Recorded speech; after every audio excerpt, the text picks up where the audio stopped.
Good news today, नई उम्मीद जगाने वाला हिंदी न्यूज चैनल।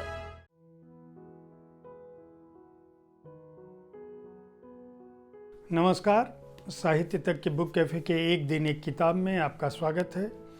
आज मैं रंगमंच की कहानी, देवेंद्र राज अंकुर की किताब है। नाम से जाहिर है कि यह पुस्तक रंगमंच के इतिहास, उसके विकास और उसके पीछे की कहानी को बताती है। देवेंद्र राज अंकुर बड़े नाट्यकर्मी हैं, नाट्य निर्देशक, नाट्य लेखक, कहानीकार के रूप में उनकी एक अलग ख्याति है। प्रोफेसर रहे राष्ट्रीय नाट्य विद्यालय में, उन्होंने विस्तार कार्यक्रम के प्रोफेसर रहे हैं। बहुत सारे कलाकार, हीरो, अभिनेता, खलनायक जिन्हें आप रंगमंचों पर और पर्दे पर देखते हैं, उनमें बहुत सारे लोग उनके छात्र रहे। देवेंद्र राज अंकुर ने दिल्ली यूनिवर्सिटी से हिंदी साहित्य में एमए किया और राष्ट्रीय नाट्य विद्यालय में वहीं से पढ़ाई की। राष्ट्रीय नाट्य विद्यालय से ही निर्देशन में विशेषज्ञता के साथ नाट्य कला में डिप्लोमा लिया। बाद में वो वहीं प्रोफेसर बने और देश के तमाम राष्ट्रीय नाट्य विद्यालय के रंगमंडल के सदस्य के साथ देश भर में नाट्य से जुड़ी संस्थाओं, नाटक और रंगमंच से जुड़े संस्थानों से जुड़े रहे। लगभग 500 से अधिक कहानियों, 20 उपन्यासों और 60 नाटकों की प्रस्तुति बांग्ला, उड़िया, कन्नड़, पंजाबी, कुमायूनी आदि भाषाओं में रंग कर्म का पर्याप्त अनुभव रहा है। एक विशेषज्ञ के रूप में उनकी अपनी ख्याति है दुनिया भर में। भारतीय रंगमंच के एक्सपर्ट के तौर पर देवेंद्र राज अंकुर को सराहा जाता है, माना जाता है। जाहिर है वे अगर रंगमंच की कहानी लिखेंगे तो एक अच्छी बात यह है कि उन्होंने इस पुस्तक को रंगमंच जैसे एक कलात्मक कर्म को बेहद सरल भाषा में कहानी के अंदाज में लिखा है। आप इस किताब को पढ़ते समय शीर्षक से भले ही आतंकित हो जाएं, लेकिन इसकी कहानियों से आतंकित नहीं होंगे। उन्होंने लिखा है कि हमारा जो आदिम रंगमंच था वो कैसा रहा होगा। यह किताब बताती है कि मानव सभ्यता का जो विकास है उसमें जो समय कालखंड बटा है वो शिकार युग, पाषाण युग, कृषि युग और आज का औद्योगिक युग शामिल है। शिकार युग कम से कम 2 लाख से 3 लाख साल पहले रहा होगा।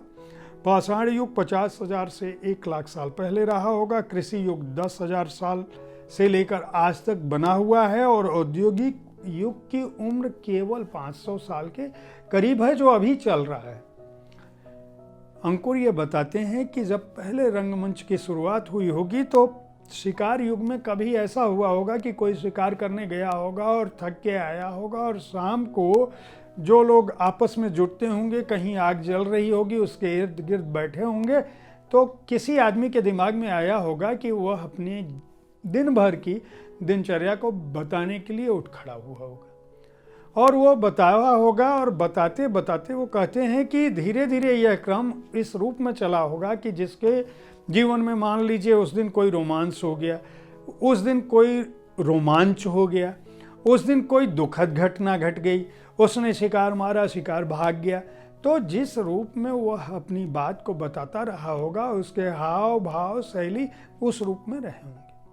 उनका ये भी कहना है कि उस समय भाषा का विकास, लिपियों का विकास नहीं रहा होगा, तो वो ये अपनी बातें कोई लिपिबद्ध लय में नहीं सुनाकर अपने भावों से अपनी जो भी आवाज़ है उससे व्यक्त करते रहे होंगे। और उसके बाद धीरे धीरे ये जब वो बात करते रहे होंगे, उस ज़माने में एक तरफ खाना पकता रहा होगा और जब खाना बन जाता होगा तो अपने दिन भर की खुमार को मिटाने के लिए वे गाना, नाच गाना शुरू किए होंगे। उनका कहना है कि लगभग इसी रूप में नाटकों की शुरुआत हुई होगी और बाद में वे नाटक धीरे धीरे एक रूप ले लिया होगा उन्होंने, जिस तरह से सभ्यता का विकास हुआ। फिर वो कहते हैं कि जो भारतीय शास्त्रीय रंगमंच है उसके बारे में वो कहते हैं कि सिंधु घाटी में मोहनजोदड़ो और 20वीं शताब्दी के पूर्वार्ध में जो खुदाई हुई है वहाँ पे पता चलता है कि कुछ मुखौटे मिले हैं। उनका कहना है कि हमारे यहाँ यह धारणा रही है भारतीय में कि वेद अपौरुषीय हैं और ऋग्वेद में कुछ प्रसंग ऐसे हैं जिनमें संवाद की शैली है। संवाद होगा तो इसका मतलब कोई व्यक्ति किसी को कुछ कह रहा होगा, सुना रहा होगा, जैसे मैं अभी आपसे बात कर रहा हूँ। तो वो कहते हैं कि ऋग्वेद में यम और यमी का संवाद है। यम और यमी की कहानी भी उन्होंने दी है कि यम मृत्यु का देवता है और यमी उसकी सगी बहन है। और यमी अपने भाई को कहती है कि तुम हमारे साथ शारीरिक संपर्क करो, और उसके बाद की घटना में उन्होंने दूसरी घटना दी है कि उर्वशी और पुरुरवा का प्रेम, ये भी ऋग्वेद में मिलता है। स्वर्ग की अप्सरा है, वो धरती के राजा पुरुरवा से मिलती है। और तीसरा संवाद है जो सोमरस विक्रेता के संदर्भ में आता है। वो कहते हैं कि जब वो बाजार में घूम रहा होता है सोमरस बेचने वाला, तो वो लोगों से संपर्क करता रहा होगा। उनका कहना है कि चूंकि वेदों में नाटक हैं, नाट्य रूप रहे हैं, इसीलिए यह माना गया कि आधुनिक नाटक के रूप में पाश्चात्य दर्शन में जो शब्द आते हैं वे कहीं न कहीं से हमारे अपने नाटकों से, नृत्य और नाट्य से लिए गए होंगे। उनका कहना है कि जो पाश्चात्य दर्शन है वह जो भी बात करे, लेकिन भरत ने, समुद्र मंथन ने, हमारे पौराणिक गाथाओं में, यहाँ तक कि महाभारत और रामायण में भी उन्हें गाकर सुनाए जाने की परंपरा रही है। वे कहते हैं कि भले ही भरत के नाट्य शास्त्र को आप मानिए या मत मानिए, लेकिन अश्वघोष, भास, शूद्रक, कालिदास, विशाखदत्त, भवभूति, श्रीहर्ष, भारत में नाट्य लेखन की एक लंबी परंपरा रही।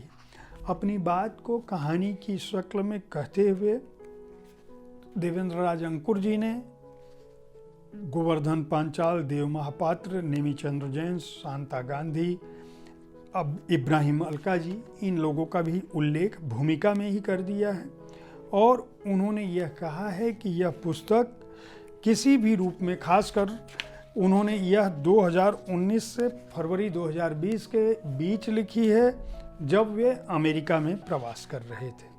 इस पुस्तक की ज़रूरत उन्होंने इसलिए समझी है क्योंकि उनका मानना है कि जो लोग नाट्य शास्त्र, नाटक करते हैं, रंगमंच से जुड़े हुए हैं, या जो लोग नाट्य विद्यालयों के छात्र हैं, उनको तो पता है, उनको पाठ्यक्रम में बता दिया जाता है, लेकिन सामान्य लोग भारतीय लोक रंगमंच क्या है, भारतीय पारसी रंगमंच क्या है, आधुनिक रंगमंच क्या है, चीनी, जापानी, ग्रीक, रोमन, मध्यकालीन नाटक किस तरह से होते रहे हैं, उनका इतिहास क्या है, उनके पीछे की कहानी क्या है, रेनेसा काल में इतालवी रंगमंच की क्या स्थिति थी, एलिजाबेथ के समय में, व्रेक्ट के समय में एब्सर्ड नाटक, जिनको हम विसंगति का रंगमंच कहते हैं, उनकी क्या स्थितियां रही होंगी, पश्चिम का रंगमंच, नेपथ्य का रंगमंच, अभिनय क्या है, प्रेक्षागृह क्या है, मंच की अभिकल्पना और दृश्यांकन कैसे होता है, निर्देशन कैसे होता है, ये सारे खंड उन्होंने कहानी की शक्ल में लिखे हैं। अगर रंगमंच के बारे में, जो कि गांव-गांव में नौटंकी नाटक, नुक्कड़ नाटक होते हैं, अभिनय के प्रति सभी छात्रों की, युवाओं की रुचि होती है, उम्र कोई भी हो, गाना चाहे बाथरूम में गाता हो, नाटक करने के लिए घर में बातचीत के अंदाज में भी आरोह और रोह का इस्तेमाल होता है। जो लोग रंगमंच के प्रादुर्भाव, उसके इतिहास, उसके पीछे की कहानी और अच्छे नाटकों को किस रूप में लिखा गया, कहाँ पे खेला गया, कैसे खेला गया, उस प्रस्तुति के पीछे के कारण क्या है, इनके बारे में जिनकी भी रुचि हो वे इस पुस्तक को खरीद सकते हैं। इस पुस्तक के प्रकाशक वाणी पेपरबैक्स हैं और 318 पृष्ठों की इस किताब का मूल्य केवल 299 रुपये है। उम्मीद है साहित्य तक का यह एपिसोड आपको पसंद आया होगा। आप इस कार्यक्रम में किस तरह की पुस्तकों की चर्चा चाहते हैं, इनके बारे में हमें ज़रूर अवगत कराएं। अगर आप प्रकाशक हैं तो आपकी पुस्तकों का स्वागत है। आपकी राय हमें इस कार्यक्रम को और बेहतर बनाने में मदद करती है, इसलिए अपनी राय से अवगत कराना न भूलें। कल इसी समय किसी और पुस्तक के साथ मैं आपसे फिर मुखातिब होऊंगा। तब तक के लिए धन्यवाद।